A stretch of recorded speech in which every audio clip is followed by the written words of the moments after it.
একটু লালচে বেগুনি এই দ্রবণ দেখতে পাচ্ছ। দ্রবণটা দেখেই বুঝতে পারছো এটা কিসের দ্রবণ, না এটা পটাশিয়াম পারম্যাঙ্গানেটের দ্রবণ। এটার মধ্যে আমি যোগ করে দিচ্ছি কিছুটা ডিস্টিল ওয়াটার, একটু ডাইলিউট করে নেওয়ার জন্য বা লঘু করে নেওয়ার জন্য। এবার এর মধ্যে যোগ করে দিচ্ছি HCl কিছুটা। এখানে তোমরা যে কোনো লঘু অ্যাসিডই যোগ করতে পারো দ্রবণটাকে একটু অ্যাসিডিফাই করে নেওয়ার জন্য। যোগ করে নিয়ে আমরা এখানে কিছুটা নিয়ে নিলাম।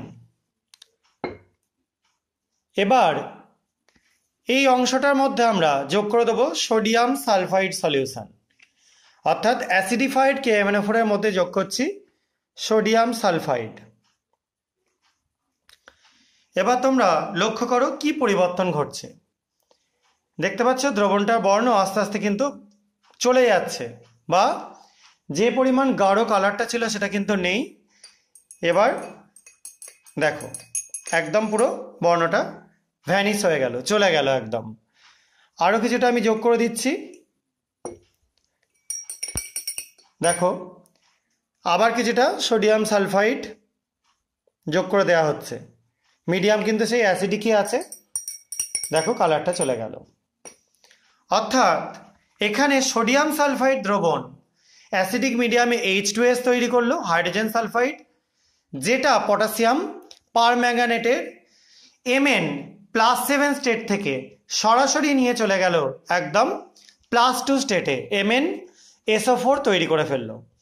Mn এখানে SO4 হবে না, এখানে MnCl2 হবে, সেটা তৈরি করে ফেললো।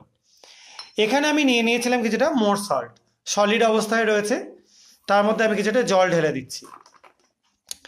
এবার এই মোর সল্টের দ্রবণটা আমি কিছুটা অ্যাড করে দিচ্ছি এটার মধ্যে।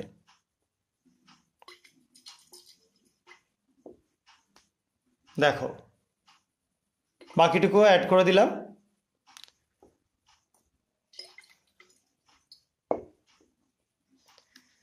মোর সল্টের দ্রবণ যত অ্যাড করা হবে তত কিন্তু আস্তে আস্তে এই দ্রবণটার বর্ণ দেখো সামান্য সামান্য করে পরিবর্তন করছে। আমি মোর সল্টে আরও কিছুটা সলিউশন তৈরি করে নিচ্ছি, কারণ যেটুকুনি সলিউশন করা হয়েছিল সেটা পুরোপুরি ডিসঅ্যাপিয়ার করলো না। এবার বাকি মোর সল্টের দ্রবণটা আমি আস্তে আস্তে নিয়ে অ্যাড